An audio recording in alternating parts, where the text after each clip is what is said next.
Good evening. I'm Kalamazoo City Deputy Manager Jeff Chamberlain, and welcome to tonight's Kalamazoo City Commission meeting of Monday, May 3rd, 2021. Tonight's meeting is being streamed live on the City of Kalamazoo's YouTube channel, as well as the City of Kalamazoo's Facebook page. You can listen to tonight's meeting on your phone by calling area code 269-552-6425 and entering meeting ID number 951-6554-2002. And you may also call and leave a public comment for tonight's City Commission meeting by calling area code 269-226-6573. And with that, we'll turn it over to Kalamazoo Mayor David Anderson. Thank you so much, Deputy City Manager Chamberlain. I appreciate it. It's a blessing to be with you all this beautiful Michigan evening. I appreciate we're going to get to spend some time together. So I'm calling this meeting for Monday, May 3rd to order. Clerk Borling, will you please call the roll? Commissioner Cunningham. Here in the great city of Kalamazoo. Commissioner Hess. Here in Kalamazoo. Commissioner Knott. Here, Kalamazoo. Commissioner Pradle. Present in the city of Kalamazoo. Commissioner Urban.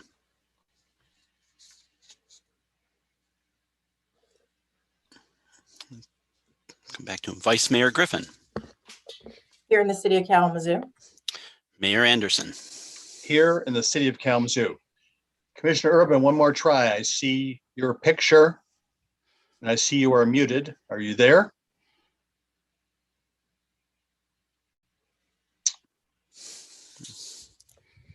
All right, hearing nothing back, are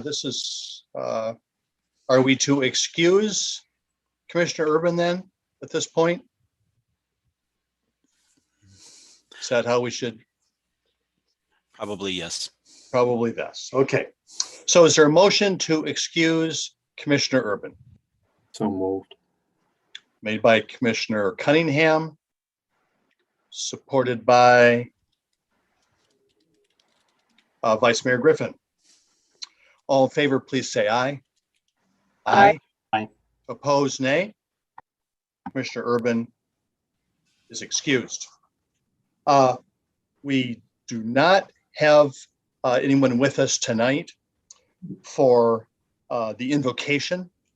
So I would just like to take a moment while we're here together, and anyone who's joining us.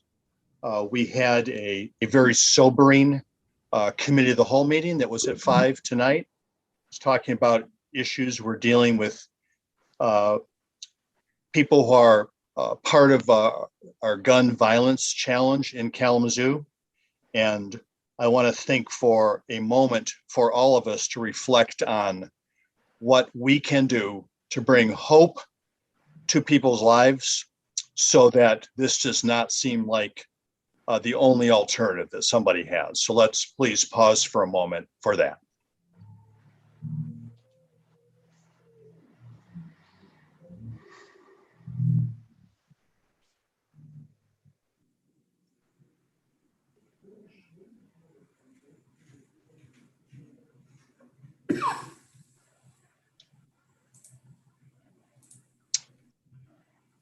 Thank you.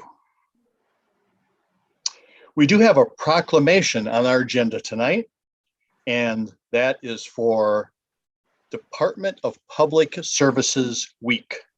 I know our Public Services Director, James Baker, will be here to receive the proclamation, and Commissioner Jean Hess will be reading it. Commissioner Hess. Thank you, Mayor, and thanks to the city of Kalamazoo for this wonderful proclamation. I know that when I became a commissioner, I knew what I didn't know. I did not know anything about our water services and our public services. And so I toured the water plant and learned so much. And I have great respect for the work of Director Baker and his crew. And I'm really grateful to them for all they bring to this city. The Department of Public Services Week 2021. Whereas the Department of Public Services professionals focus on infrastructure, facilities, groundwater, and services that are of vital importance to sustainable and resilient communities and to the public health, high quality of life, and well-being of the people of Kalamazoo. And whereas these infrastructure, facilities, groundwater and services could not be provided without the dedicated efforts of public services professionals who are engineers, managers, and employees at all levels of the organization who are responsible for rebuilding, improving, and protecting our community's transportation, water supply, water treatment, and solid waste systems, public buildings, and other structures and facilities essential for our citizens. And whereas public service employees are committed to providing dedicated service to the community to which we live and work. And whereas it is in the public interest for the citizens, civic leaders, and children in Kalamazoo to gain knowledge of and to maintain a progressive interest and understanding of the importance of our public services department and public services program in our community. Now, therefore, on behalf of the 53rd City Commission, I, David F. Anderson, Mayor of the City of Kalamazoo, announce and proclaim the third week of May as Public Services Week.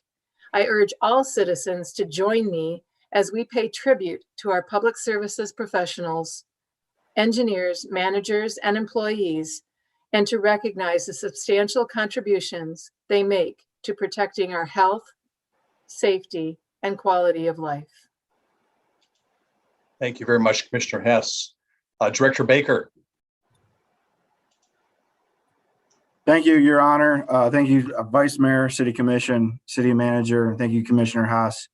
I'd like to recognize and thank the 201 public services employees who perform this great work. These unique, strong, dedicated individuals work in all weather conditions during all hours of the day and night across weekends and holidays to provide clean, safe drinking water to homes and businesses across the region, provide treatment for wastewater to protect the environment, and maintain the streets networks to provide transportation to traveling public.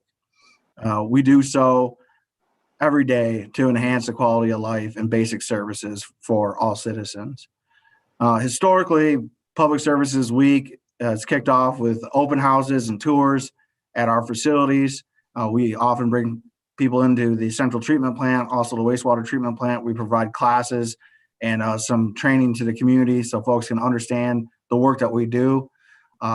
Unfortunately, this year, also due to COVID and those concerns, we're going to be taking this online. So we want to recognize the work and we want to recognize the people that do the work. So we would ask the community to tune in and watch our websites in the coming weeks for resources and to learn more about the work we do and learn more about the people performing that great work. Thank you. Thank you so much, Director James Baker. I appreciate that. Please make sure that you communicate to your team of 201 the deep gratitude of the commission to the work that they do in Kalamazoo. It means a lot. Appreciate that. Thank you. Commissioners, you have before you the agenda for tonight's meeting. Are there any changes commissioners would like to see? Seeing none, next item is communications. City Manager Ritzma. Nothing, Your Honor. Thank you, Manager Ritzma. We have a public hearing tonight, and the public hearing is related to project plan and issuance of bonds for Friendship Village.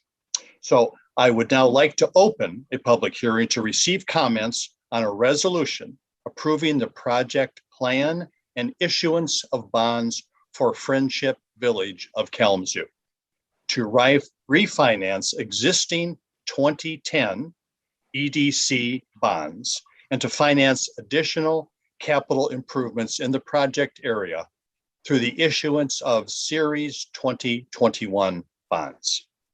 Is there a staff presentation on this item? Thank you, Mayor, Vice Mayor, and Commissioners. This is Jamie McCarthy. I'm in Community Planning and Economic Development, and also act as staff liaison to our Economic Development Corporation. And the EDC has been working with Friendship Village to access this financing and help do these improvements that they are seeking to do at their senior living facility here in Kalamazoo. And so in order to do that, the EDC has engaged with Miller Canfield as bond counsel.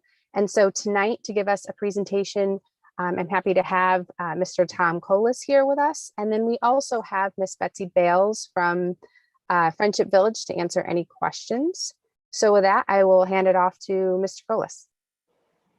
Well, good evening. Thank you very much. Again, my name is Tom Collins with Miller Canfield, and we have the pleasure of serving as bond counsel to the Economic Development Corporation in connection with this financing. So as was indicated, the purpose of this financing is to refinance some existing debt that the EDC issued on behalf of Friendship Village back in 2010 to finance some improvements on the campus. And then in addition to that, finance up to about $6 million worth of additional improvements to be undertaken on the campus going forward for the next 3 years. There'll also be some funds that'll be used to fund a debt service reserve fund and pay various cost of issuance associated with the bonds. So again, as Jamie had indicated, we're kind of almost to the end of the process here. We've gone to the EDC twice. The latest EDC action was approval of a project plan, which is before you for your review and consideration and for approval this evening. Also, we would, the following step, if approved, would be to go back to the EDC for a bond authorizing resolution that would set forth the details of the bonds, the specifics of them. And then we'd actually get into the market and market the bonds and basically find the interest rate for them and close on the issuance of the bonds, which would be anticipated somewhere around the beginning of July. So the project plan that you have details the improvements to be made on the campus. It has the various requirements that are required under the EDC Act as to describing the project area, any impact on residents of the area, and also the plan of finance, meaning the bonds would be sold through a negotiated sale. The underwriter, the investment banking firm that proposes to buy them would be BC Ziegler and Company. They are a national company that buys and markets bonds for these types of continuing care communities. So they're very familiar with Friendship Village and their various debt issues and also various other issues in the state of Michigan. So I'll turn it over to Betsy, the executive director over at Friendship Village, to describe the improvements that they're planning on using some of the proceeds for, and then we'll answer any questions that the commission has for us, please. Thanks, Tom. I'll start out with our aquatic center, which actually has been built. We did some funding to try to help fund that project. It's a 15 by 30 foot pool and about a 4,000 square foot building that was completed in 2019. We are in the process of completing our clubhouse. Over the past several years, we have continued to build our garden homes.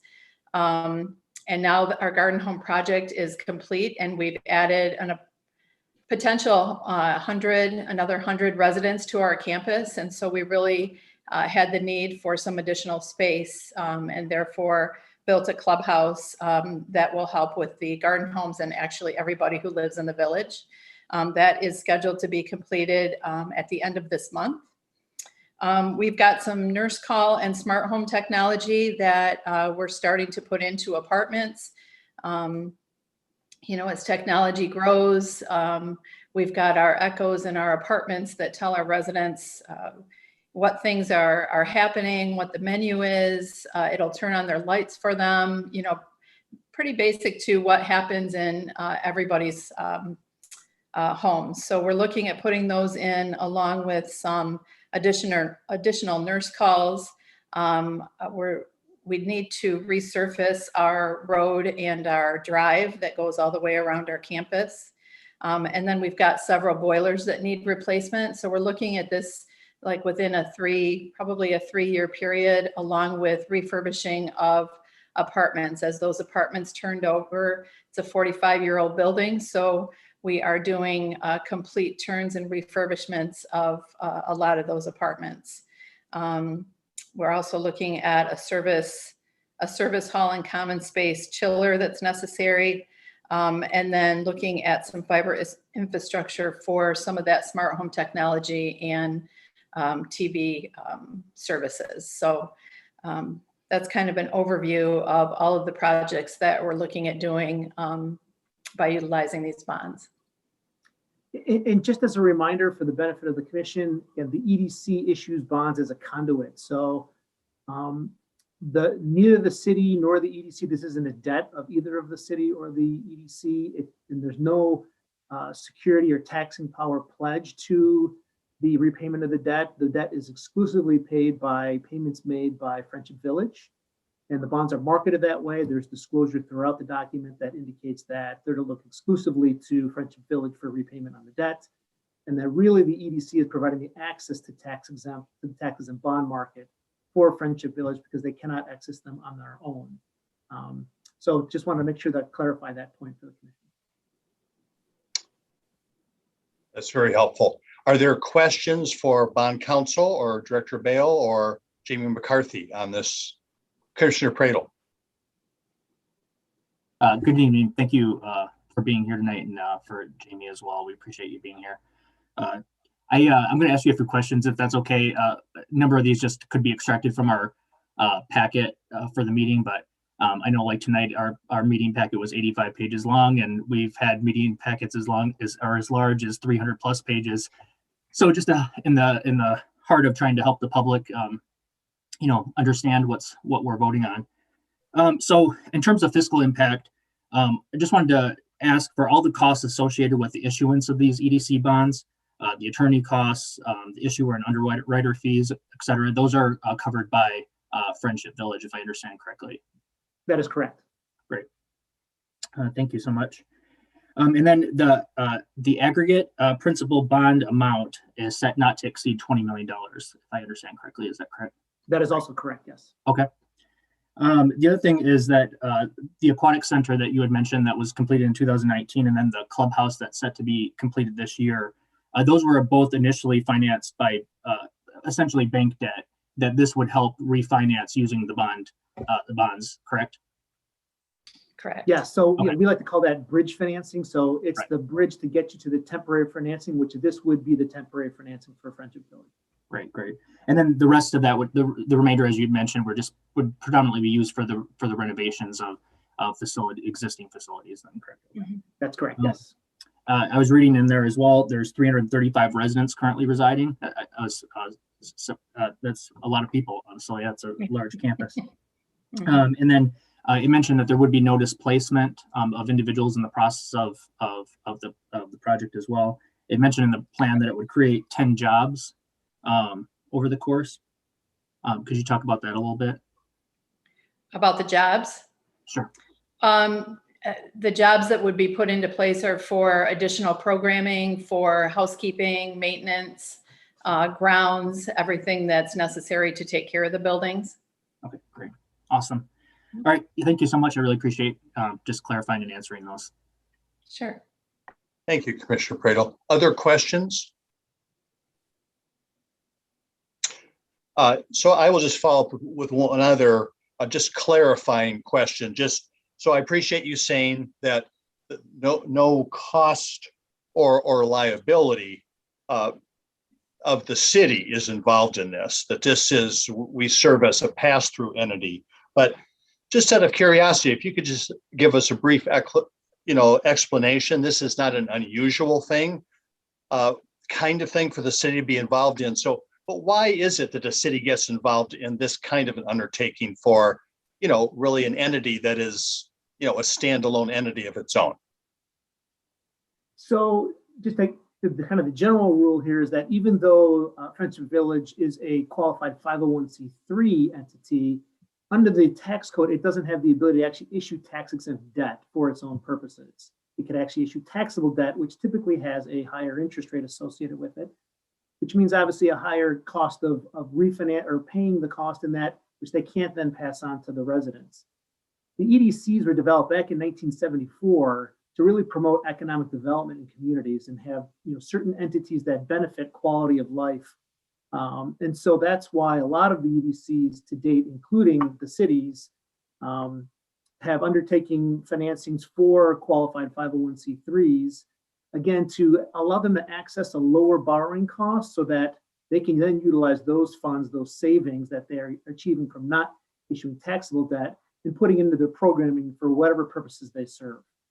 Because there's a wide variety of 501c3s that have tried to get the benefit of this type of financing through local economic development corporations. So that's really the main reason the act was established back in 1974 and why it's still vital to certainly entities like Friendship Village and communities like your own. I appreciate the context very much. Thank you. So seeing no other questions, DCM Chamberlain, do we have any public comments on this? Yes, sir. We do have a couple. I just want to remind the city commission that the way we do public comments is we have a general call-in number and people can select an option, like pick one, pick two as a caller. And so sometimes we get callers that might select the wrong option. So we haven't had a chance to screen all of them, but we're going to go ahead and play the ones that we have here that came in for the public hearing. Hello, my name is Al Dixon. I live in Kalamazoo, and I am a co-chair of the Isaac Anti-Racist Task Force. We continue to be thankful for our elected officials, candidates, and law enforcement officials who participated in our October 22nd, 2020 public meeting to build this. Partnership with us while committing to take action to work towards racial justice and building the beloved community.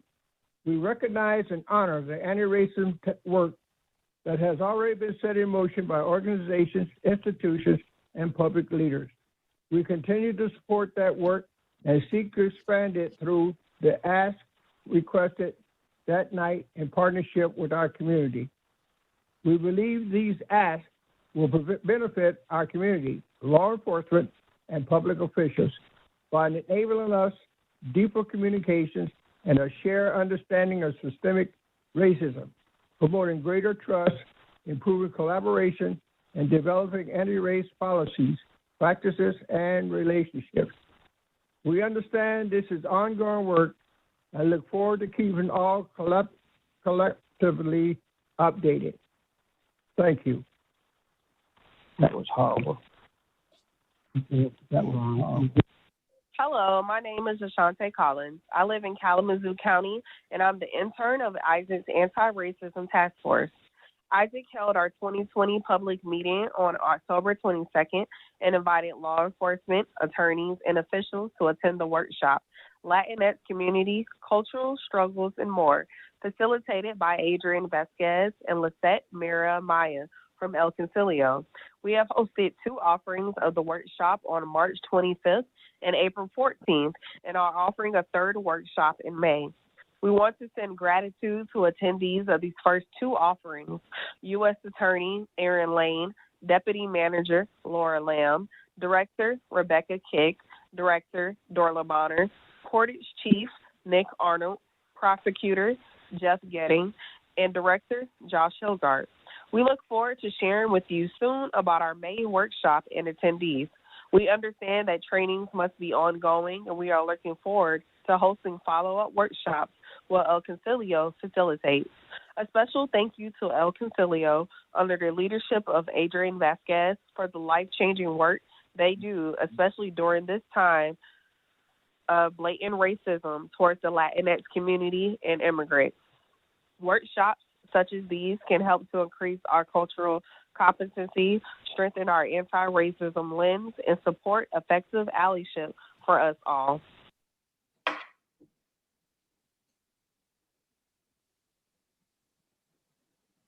Mr. Mayor, this is Deputy City Manager Jeff Chamberlain. Those are the last comments. We'll record those under general comments, but they were ones that had selected ones for the public hearing. But that is all we have under that category. Okay, thank you so much, DCM Chamberlain. Understanding there are no more public comments, I'd like to close the public hearing. Commissioners, the recommended action is a motion to adopt the resolution. Is there a motion? moved. Motion made by Commissioner Hess, Support. supported by Commissioner Knott. Is there any discussion? Seeing none, Clerk Borling, please call the roll. Commissioner Hess, Yes. Commissioner Knott, Yes. Commissioner Pradle, Yes. Commissioner Urban, Yes. Vice Mayor Griffin, Yes. Mayor Anderson, Yes. Commissioner Cunningham. Yes. Thank you, Commissioners. The resolution is adopted. Next on our agenda is an opportunity for general public comments. DCM Chamberlain, do we have comments? Yes, sir. We do have some additional public comments and we'll play those right now. Hello, my name is Al Dixon. I live in Kalamazoo and I'm a co-chair of the Isaac Anti-Racist Task Force. We continue to be thankful for our elected officials, candidates, and law enforcement officials who participated in our October 22nd, 2020 public meeting to build this partnership with us, while committing to take action to work towards racial justice and building the beloved community. We recognize the honors, the anti-racism work that is already set in motion by organizations, institutions, and public leaders. We continue to support that work and seek to expand it through the ask requested that night in partnership with our community. We believe these asks will benefit our community, law enforcement, and public officials by enabling deeper communications and a shared understanding of systemic racism, promoting greater trust, improving in collaboration, and developing anti-racist policies, practices, and relationships. We understand this is ongoing work and look forward to keeping our collaborativity updated. Bad word for me. Thank you.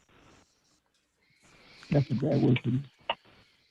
Hello, my name is Maggie Adams, and I live in the city of Kalamazoo, and I'm a member of Isaac's Anti-Racism Task Force. Isaac held our 2020 public meeting on October 22nd and are excited to work collaboratively to build a culture of trust and legitimacy between our law enforcement, criminal justice, and our community, as exemplified in Pillar 1 of the President's Task Force on 21st Century Policing. This would include collaborating on the following: share what's already being done in your department and agency around trust, transparency, anti-racism education and training. Educational components including the history of law and racism workshop and a follow-up debriefing session. Acknowledgement of harm to facilitate healing and trust.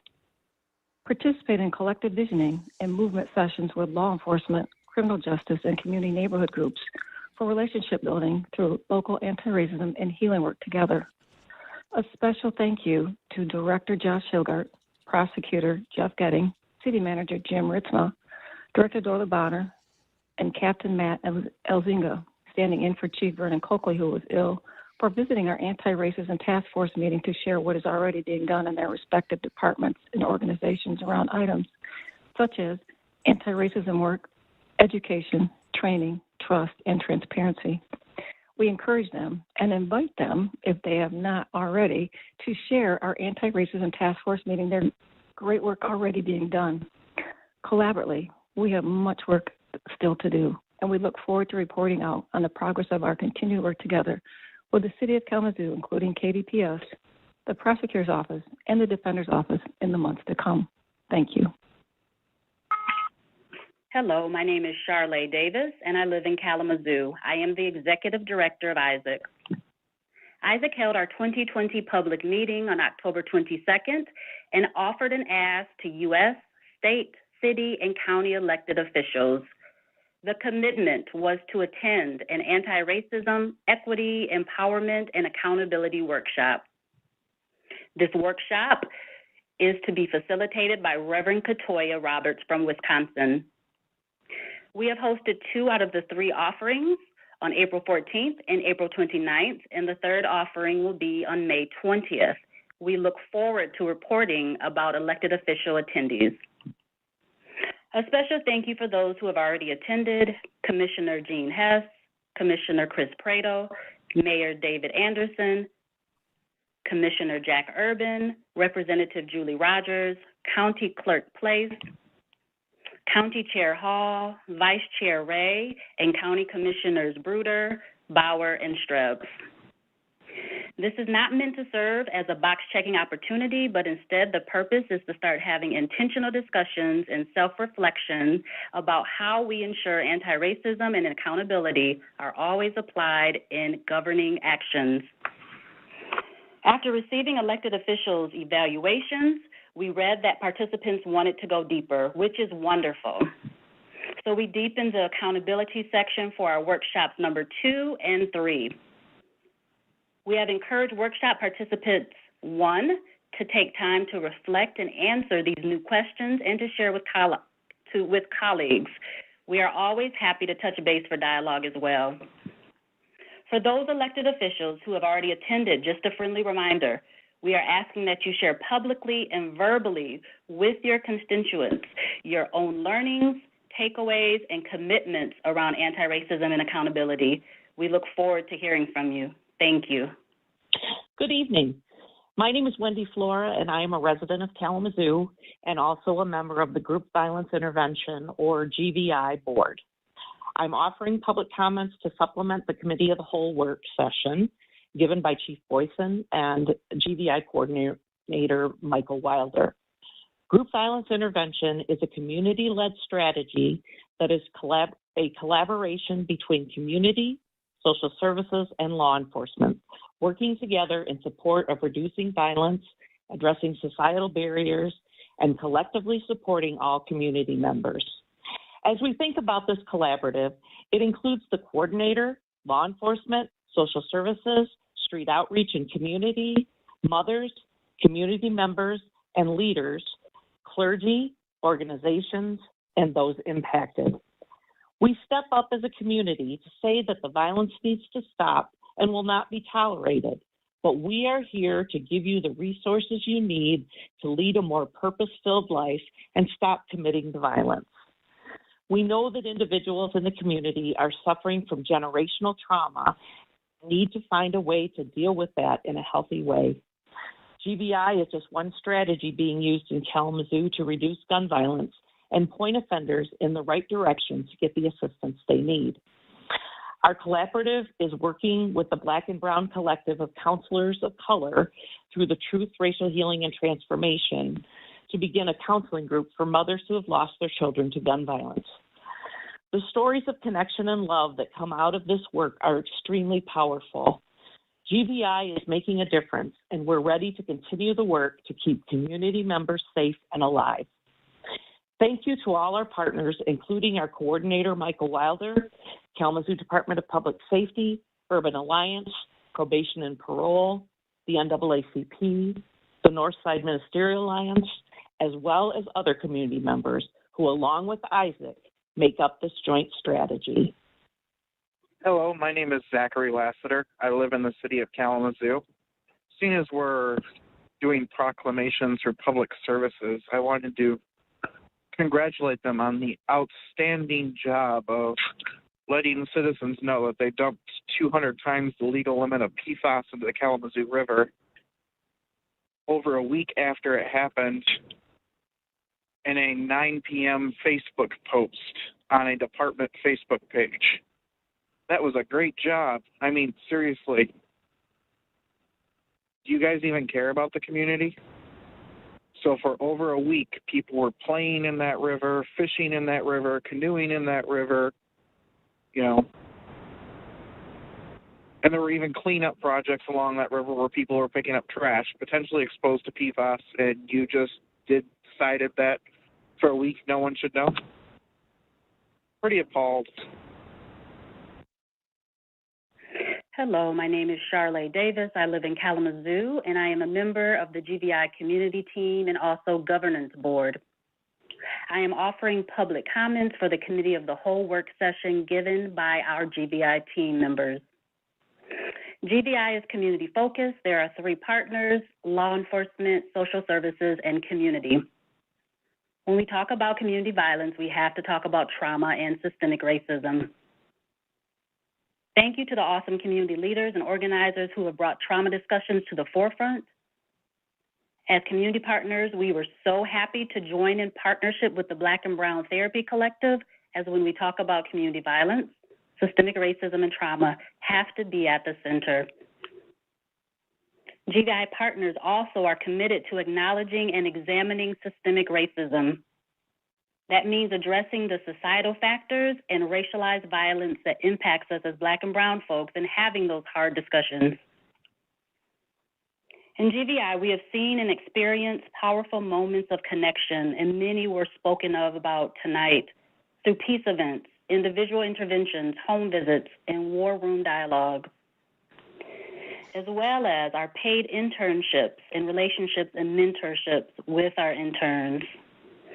And these interns are individuals who have been impacted by the criminal justice system. We are so thankful for their gifts. As a collaborative, we are always looking to grow, change, and continue to get better from community feedback. It's essential. And commissioners and city leadership, I want to finally lift that since this meeting was asked for at the last minute, we are unfortunately missing valued team members who need to be at the table to complete the large puzzle of this GVI partnership. That includes social services and community. A special thank you to our awesome GVI team members who were able to lean in tonight. Next time we are invited, we would like to ask that we have time so our full partnership is at the table and so the whole narrative can be shared for this powerful collaborative. Thank you.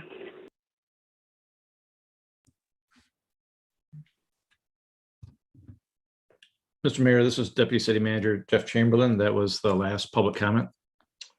Thank you, DCM Chamberlain. I want to thank everyone who took advantage of the opportunity to call in and leave a message for public comment tonight. Thank you so much. Next, we have our consent agenda. City Manager Ritzma. Thank you, Your Honor. We have 8 items this evening. First is the approval of a contract with Reith Riley Construction Company for Stockbridge Avenue pavement replacement in the amount of $209,568.92. Next is the approval of a contract extension and purchase order with Rathco Safety and Supply Incorporated for sign installation, maintenance, and removals in the amount of $234,475. Next is the approval of a professional service agreement with CDM Smith for Phase 2 of the Downtown Streets project in the amount of $289,840. Next is the approval of a contract with Niswander Environmental LLC for the removal of the Millen Park Dam and restoration of Portage Creek in the amount of $381,200. Next is the approval of a 1-year contract with Aetna Supply for the purchase of miscellaneous water inventory, sections 3 and 6, in the amount of $174,507.50. Next is the approval of a 1-year contract with Ferguson Waterworks for the purchase of miscellaneous water inventory, sections 1, 2, 4, 5, and 7, in the amount of $428,065.36. Next is the approval and acceptance of an easement with Palmyra Properties LLC for water main installed as part of the 5100 East ML Avenue building construction project. And finally, approval of the minutes from the City Commission meetings on February 15, March 1, March 15, and April 19, 2021. Thank you very much, City Manager Ritzma. Commissioners, the requested action is to approve items 1 through 8 and authorize the city manager to sign all documents on behalf of the city. Is there a motion? So moved. Motion made by Commissioner Knott. Supported by Commissioner Urban. Clerk Borling, please call the roll. Commissioner Knott, Yes. Commissioner Pradel, Yes. Commissioner Urban, Yes. Vice Mayor Griffin, Yes. Mayor Anderson, Yes. Commissioner Cunningham, Yes. Commissioner Hess. Yes. Thank you so much, Commission. The agenda was approved.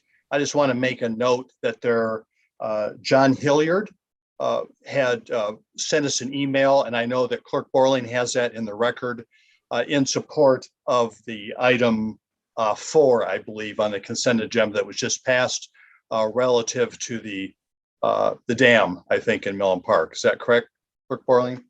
So I just want to make it known that feedback did come in, and it will be in part of the record. Reports and legislation. City Manager, do we have a report? Nothing tonight, Your Honor. Thank you, Manager Ritzma. So at this time, we will have comments from commissioners who wish to make comments. Commissioner Urban? I have nothing at this time. Thank you, Commissioner Urban. Commissioner Cunningham? Yeah, to my colleagues, I just wanted to highlight one item that was on the consent agenda. We approved phase 2 of, the next kind of process in switching our downtown one ways to two ways. I had a meeting with staff, and I just wanted to update you guys. I guess what I took away from the meeting is, one, I want to see traffic calming for the north side of Park and Westminster. One. Two, I guess my statements to them were, I'm not particular whether that's one ways or two ways. And then three, although I say that, I'm not sure how that's possible, how we create those traffic calming short of, putting in speed bumps without switching them to two ways. And I say that and I just want to reiterate, the culture going through the north side of Park and Westnich past downtown is, just speeding on the way out of town or speeding on the way into town. And that's a culture that everyone partakes in, not just that side of town or that particular area in our community. So just wanted to make sure I kept that on you guys' radar, and that, further dialogue will take place. To my knowledge, the next intentional step that city staff will be taking is engaging with that community to kind of determine the needs and the wants. But I've made it pretty explicit that my expectation is that those two corridors, feel like a community and no longer feels like a trunk line and or a highway. Thank you, Commissioner Cunningham. I appreciate your important comments. Commissioner Knott? Sure. Just quickly, I wanted to highlight some good news, make sure that you're all aware of what happened last week. I believe it was last week. The Trump administration's anti-sanctuary grant conditions, which, as you may recall, required local police to help ICE in various ways in order to receive federal funding, are now officially rescinded. The dozens of lawsuits that spawned from this administrative action are now being voluntarily dismissed. And what this means for a city like Kalamazoo is we're now free to adopt sanctuary policies without fear of losing any federal funding. So I just wanted to lift that up. I received word that happened over the weekend, and I just think that it's good news to share out. Very important. I appreciate that, Commissioner Knott. Commissioner Pradel? Sure. Just start off by sharing, we had a really valuable presentation this evening during our COW meeting, our committee of the whole meeting. So I'd encourage people, those recordings will be up on our Facebook page and YouTube page, and please just take the time to go back and watch that. Just hear updates about our work with providing informed trauma support with public safety, and just some of the work going on is great to see. I know there's a lot more to do, but it gives the community a great snapshot of what's going on. This is a question as much as a comment as well. I know that our community is set to receive, I think it's $40.6 million in federal stimulus funding. And I know we've already received a couple pieces of outreach from the community, trying to give input and ideas about how to best use that. I was just wondering if administration, if somebody would be willing to share, what's the best way to submit that input? Is it best just to continue to come through us as commissioners, or would you like people to call in, those sort of things? I know There's a committee of the whole meeting scheduled on June 7th to give an update on what we know now about that and what to anticipate. But I just know that that's on some people's minds, and so it would be helpful to have some information to share on that. And the Public Services Week, just want to echo and thank the 201 employees that you see all over our community working hard and trying to make our community work and remain safe. Also this week, it is Teacher Appreciation Week. I don't know about you, but listening to the gun violence intervention presentation today, so much of that was about relationships and individuals who step forward to say, I see you and, see something in you as a person. And, for me personally, I know I wouldn't be where I am today without educators who made a huge impact in my life. Miss Julie Jones, my 5th grade teacher, she was the one who pushed me to enter like a speaking competition and try to perfect or talk about public speaking. And Mr. Todd, Stephen Todd, a high school teacher, taught me to love the written and spoken word. And so we probably all have those individuals, and just want to make sure to lift up those people who are especially working hard and under a lot of pressure and stress during the pandemic to raise all of us, really, is what it comes down to. Vice Mayor, I'll wrap up here. Sorry for the length, but Vice Mayor passed along just some input from a resident who shared that it would be appreciated if we would share periodically the different projects or things that we're working on as commissioners. I thought I'd just share a couple that I'm working on right now, just so you could hear as well.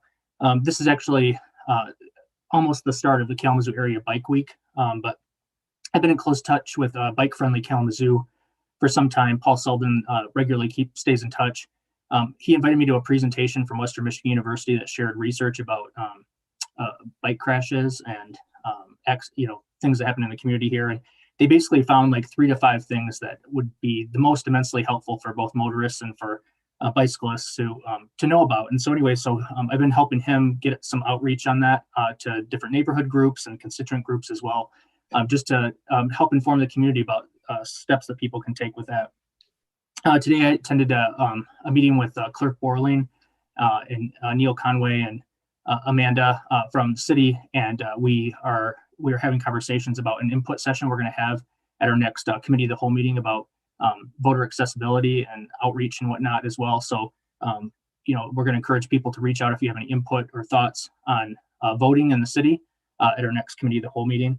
And then also I worked with Director Baker here in the last few weeks and Neil Conway on some communication for residents. You might see on neighborhood groups once in a while where people will post concern about their water being discolored or whatnot. So what we did is we basically picked some of the top concerns that people submit about water quality in our community and water safety. And so there's little micro episodes that have been recorded, and that will enable us as commissioners and as city staff.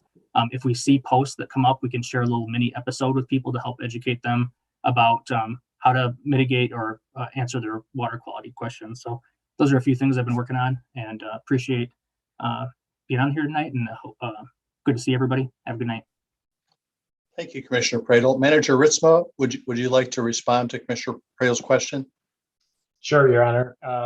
Relative to the stimulus dollars and our intended use for those, I know there's a lot of interest around how those dollars are going to be used. We're still waiting for parameters and guidelines from the feds on what those dollars can be used for.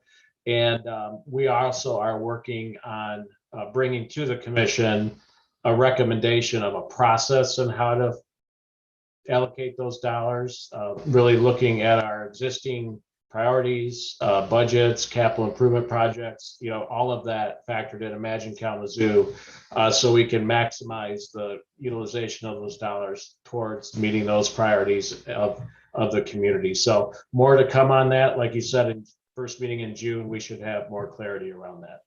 Appreciate that, Manager Ritzma. If someone just wants to send in an idea, what's the best way for them to do that?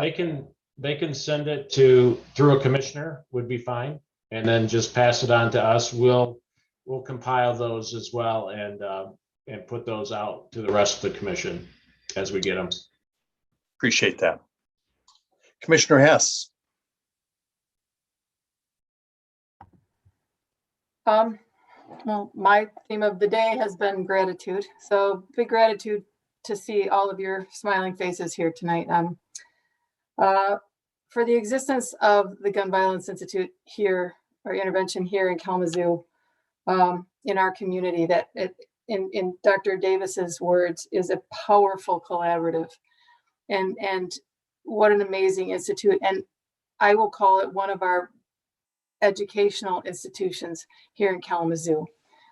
And it's necessary and very powerful. And so my gratitude to everyone who's involved with that. Gratitude to all who worked on the styrofoam recycling project. And on April 24th was the first collection of that. They filled 75% of a semi-trailer with very little leeway, with very little information coming out to begin with. And we're looking forward on July 31st to filling it, filling the next one. So Hope for Creation, the Environmental Concerns Committee, the folks at the city, and all the volunteers that showed up to help fill that trailer. It was an amazing sight to behold at Mayor's Riverfront Park. I'm happy to see as well, Commissioner Cunningham, that we're moving forward on our streets project planning. And it was on the consent agenda, but I really appreciate the work of the folks in the city working on that. It is the first step in actual design toward downtown street conversion. I recall going to Mayor Hopewell's final State of the City address, where he said, it's really hard to have a functional city with a 4-lane highway running through the middle of it. And that really hit me, and something that I want to make sure that we don't have these highways running through our neighborhoods. And lastly, like I've been hearing gratitude from folks in the city, and they're taking notice of things that are happening. The tendency for government is to always be held accountable, to always be the source of someone's angst, and to have folks reach out and say, thank you for what you're doing. Thank you for doing this. Thank you for doing that. It makes me just a little bit happier to be a commissioner, to know that we are actually doing the work of the people and the good things in this community. So while we are not perfect, we aim toward transparency, and we aim toward accountability, and we aim toward building the beloved community. So that said, thank you and good evening. Thank you, Commissioner Hess. Vice Mayor Griffin. Thank you, Mayor. I just want to give a couple brief updates about things that I've been working on. So last Thursday, I had an opportunity to sit on the Environmental Justice Regional Roundtable, one of several that was put together by EGLE, the Michigan Department of Environment, Great Lakes and Energy, to intentionally gather input around an effort to move equity in the onset of environmental justice plans. And so looking forward to what comes out of that, just lifting up our region in statewide plans. So more to come on that. Isaac and TRHT Housing Task Force, which I'm a part of, we're continuing to work to expand the Fair Housing Ordinance that we unanimously adopted here September 8th, 2020, to expand that throughout the county. So we've held different sessions and continuing to work with electeds and their municipal staff. As well, ALPACT, which stands for Area Leaders for Police and Community Trust, they hold virtual community sessions regularly, but they held one last week, which I facilitated, which was also the presenters were Attorney Robinson and Director Bonner and Director Houston, who is the chair of the Civil Rights Board. And so just going over the local civil rights ordinance, and they do have additional, like I said, they have other virtual events that they are hosting. The next one is coming up on May 12th. I am a racial healing practitioner from anyone who does not know. And there's going to be an intro to anti-racism, personal healing and institutional intervention that's going to be held by one place, but is by Erase and Truth, Racial Healing and Transformation. I'm sure some of you have either taken any race training or participated in a healing circle. Well, this is going to combine the two.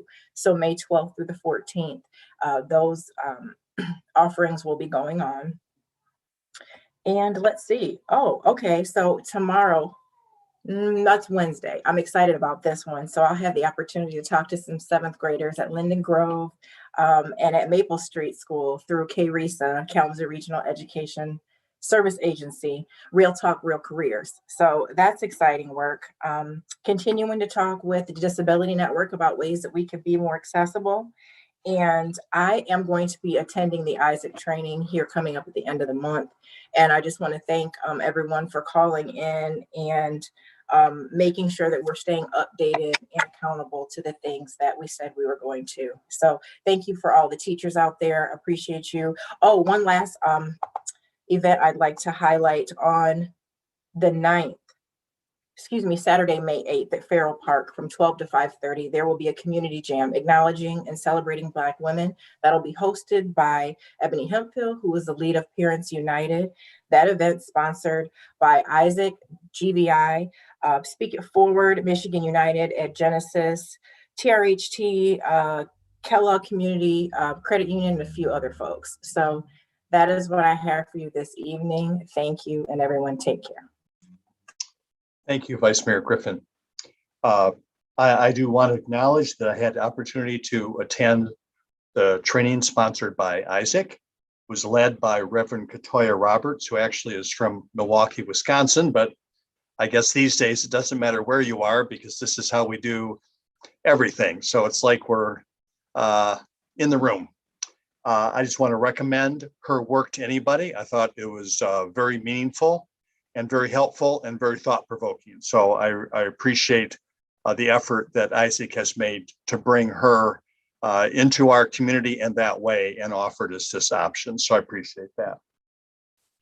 I want to remind people that, even though this business meeting is one thing that all commissioners attend, everyone on the commission is assigned as, in some instances, a voting member of another board. For example, Chris Pradle votes as our representative on the CATS board from the City Commission, or as a liaison to a board. And we do that work outside of this work, in addition to all the community engagement that a variety of us are involved in. For example, all the things that Vice Mayor Griffin just lifted up. A couple of the things that you do when you're sitting in the mayor's seat is you are an automatic member of a few boards, and one of them is the Foundation for Excellence. And there are a couple of commissioners who sit with me on that board. We had our meeting recently. Also, I sit on what's called the DAGA, the DDA, which is the Downtown Development Authority Board, which has monthly meetings focused on our downtown and helping our downtown to thrive. But that is involved with our tax increment financing, our TIF district area, which we have created for downtown, but we have also created another one in Kalamazoo, taking advantage of a corridor district on the north side. So I am a member of that board as well. So we have regular meetings in terms of building infrastructure there so that we can help support the creation of a vibrant community, I'd say focus area for the north side, which will help build economic development there. And that's the beginning stages of that, but that is a regular meeting that I attend. Work that we're doing together is, the work of us here in our time. And if we're going to be successful doing this work together, we have to do it as a community. This is not something that the commission can solve or all our staff can solve. When we talk about serious issues like we talked about this evening relative to gun violence.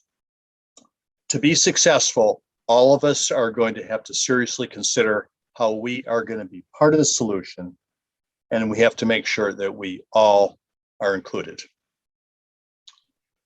So let's keep our hearts open and let's go about the work. I love you, Kalamazoo. We're adjourned.